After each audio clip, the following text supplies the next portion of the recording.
everyone, and welcome back to The Rush. He is the Survivor Man, and the new season kicks off tonight. Les Stroud is joining me now. Les, how are you? I'm good, I'm good. So are you surviving the polar vortex? Are you going to be able to get back home to Toronto? Yeah, I know. Well, flights are delayed, as you can well imagine. I'm actually quite happy to stay in Vancouver at the moment because it's nice and it's rainy, but it's warm. Well, you're probably not the kind of person who stresses about being stranded somewhere. No, I never do. I don't stress about weather or being stranded. To me, it becomes part of the adventure. It's kind of fun to get stuck in places. What does stress you out? I mean, it's funny with you coming here today. Everybody's so excited to meet you. You have such a massive fan base for being in the middle of nowhere and getting through it. But what does stress you out when you're out in the wilderness alone? What stresses me out there? Out there. Well, as you know, part of my job for being out there is also being a filmmaker. Yeah. There is a stress load on me to make sure that I tell a wonderful story. But yet it's a real story. It's just what's happening. So there's always this yin and yang and pull and push of how do I, just get the food I need to survive through another day, and at the same time get a great camera angle and cover this beautifully and be able to tell the story well. That's out there. Those are the stresses. You probably want me to say, bad weather or dangerous animals or something like that, but those things are part of the wilderness, and those are the things and the elements that I'm very, at home and very comfortable with. So. Well, we were very lucky to have Commander Chris Hadfield on the show, and he said it was the psychological for him when it's is a solitary situation, not the physical, not the other stuff. Is the same true for you? Absolutely. I mean, I've done little radio shows on being alone and stuff. The aloneness is always the toughest battle. When I'd be doing a lot of the shows, and you get to day 3 or day 4, and you just want to go home. I mean, at that point, you wonder about why you're making a TV show, why you're doing the survival, why you miss your kids, and you just really want to go home. So and of course, I'm doing it in a voluntary kind of way, right? It's what I do. I mean, but being out there and not having, which is why this season, as you know, we launched the show new on Travel and Escape Channel. Yeah. And I am with my son. I've taken my son out for 2 of the shows. So we have Survivor Man and Son. And that actually helps me to defeat the loneliness, the psychological loneliness of surviving. How old is your son? 16. 16, and obviously he's into doing this, but as a parent, is it tough for you? Not no, all. He's really? better at Call of Duty than he is at lighting a fire. Really? Oh, yeah, no. He's a typical teenage boy, which I think is even better. You don't want a little Les Stroud out there. You want my son, who he is for real. And he did, I mean, in fact, without giving up too much, on one of the episodes, his job is to get the fire going, and he can't do it. And then I come in and I'm caught with that. Do you help him? Well, of course. I need the fire going too. Yeah. Right? It's a real survival situation. We need the fire.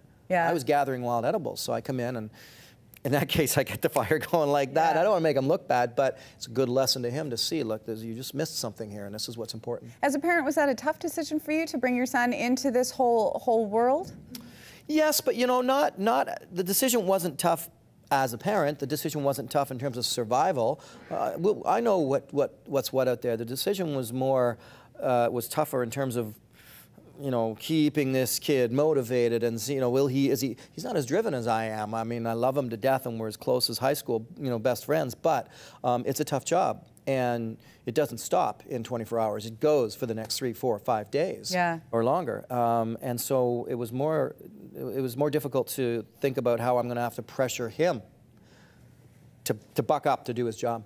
How do you pick the locations that you go to? You literally go all over the world to their most remote places, but how do you select them in a sense that'll be good as a filmmaker, good TV, and also as you, Survivor Man, to actually have a challenge to survive? Well, actually, you just hit it on the nail, really. That's exactly how I decide. I decide by considering how good of a story do I have there? What kind of a film this is going to be? It's one thing for me to say I'm going to go to this desert. I've been to a desert. Okay, is this a different desert? Why is it different? What's the survival elements? The initial stage is really just a whim. I'm like, let's go to the Cook Islands. That could be tough. Just pick a spot on a map. Pick a spot. I'd like to go there. But then all of that aside, I then have to research, does it have a great survival story to tell where I'm going to go? And if it does, I start looking into research. And do you still self-produce all of this on your own? In terms of, yes, I guess is the short answer. Because usually there would be a team of producers trying to pick the most difficult place to put the host in, and we're going to get this happening and that happening. But I mean, do you have to remove yourself because you really do everything when it comes to making this show? I'm very good at thinking in the third person and talking about myself like I'm not there.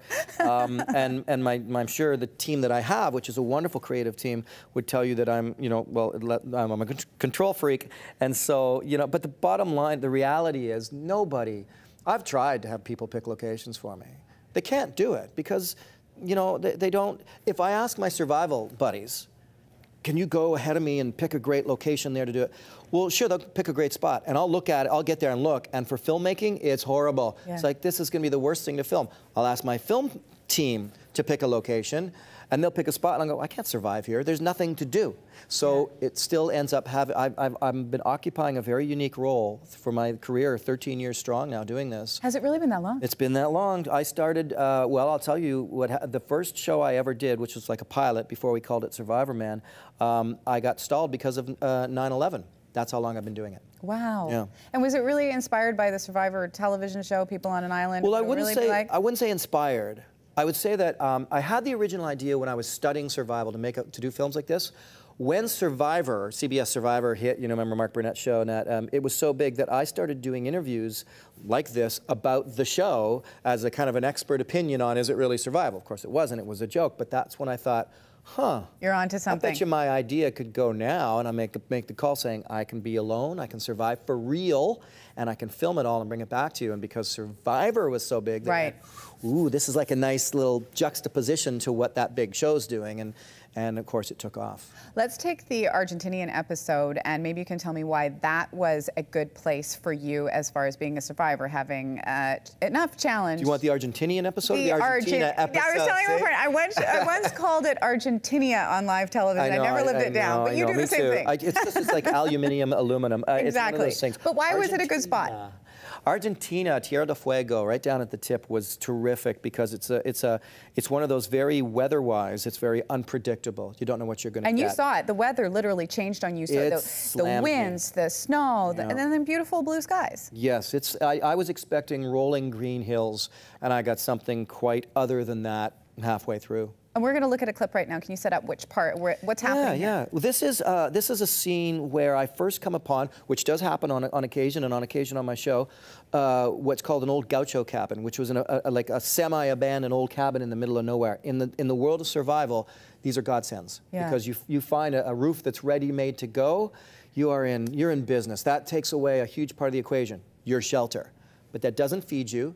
And it doesn't keep you warm if there's no firewood, and it doesn't give you water if there's no fresh water. It's just the shelter. And this was a situation where in the middle of the Tierra del Fuego coastline, there was a 75-year-old, old gaucho cabin. And here is a clip of exactly that. Take a look. This is going to be home. Compared to staying out on the land, it is indeed home. It's not often when faced with survival that one can take advantage of an existing shelter. Well, I'm just going to check the place out.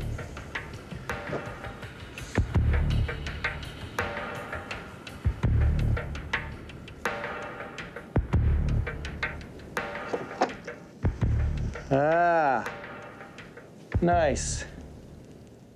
And I think every camera geek on our crew, at least, is going, what kind of camera do you use? What kind of camera do you use? So many people have asked me to ask you that question. Well, again, I consider myself an artist, and when I'm out there, I believe I'm making art. I believe I'm filmmaking. That's what I like to do. And so camera-wise, it's always been cutting edge. Every season, it's like, what's new? The first show was shot on a Sony VX1000, and then we went to the PDF 150s, and then we went to the Canon XF100s, and all those different cameras. I try to stay cutting edge, and of course, the little GoPros, all those little, using them too. Now the RC remote control helicopters. I have a team that's many miles away getting beauty shots with one of those. Everything I can that is light and easy to pack, yet cutting edge and quality enough for a broadcast is the answer. And in this episode, you are with a couple of horses who help you along the way, carrying your gear and whatnot. And it made me wonder, because you say that you aren't really experienced with horses.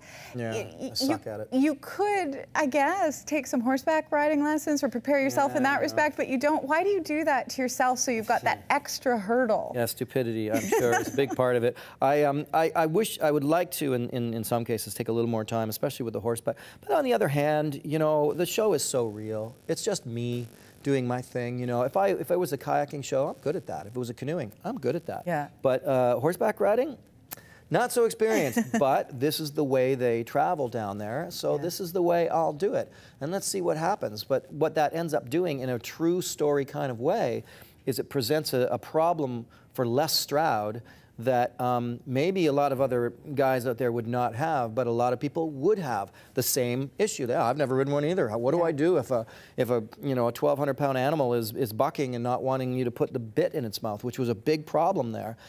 I don't know. You know, someone else come along and go, oh, horse whisperer, boom, and it's done. You know, I'm like, I'm gonna hit you. That's what makes it good TV. It's like, yeah, I struggle through reality. That's always what it's been. And there's not much reality in reality television. There is no reality in reality. Yeah. Thank you for saying that. Reality, my opinion, I don't like when people call my show reality TV. It's a documentary series. I was going to say, I see it as documentary, and there's been a blur in the line between those two things for so long that people believe they're seeing reality in a lot of these shows, but it's set up by 20 producers. No, that's right. If you think reality TV, when you watch it is reality, you got to understand, guys, that it's scripted now. Even the stuff that doesn't seem scripted is scripted. So now what you have is really, really bad actors acting.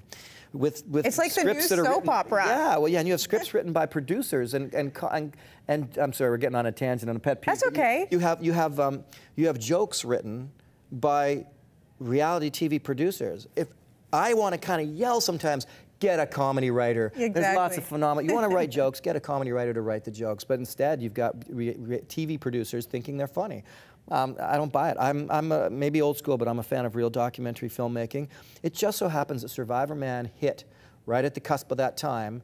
I know everything's lumped into reality, you know. Everything. It might not be blue chip animal wildlife documentaries, but I still do documentary filmmaking. That's my belief of what I do. Now, I have to ask if you are going to do a follow-up about Sasquatch, Bigfoot, and the wild things that you've seen out there. Are you going to follow up on that story? Well, sure. I'm not going to divulge too much, but I am going to tell you that, again, new now on Travel and Escape, part of the Survivor Man batch that's coming up this season, there are 2 shows dedicated to the subject of Bigfoot.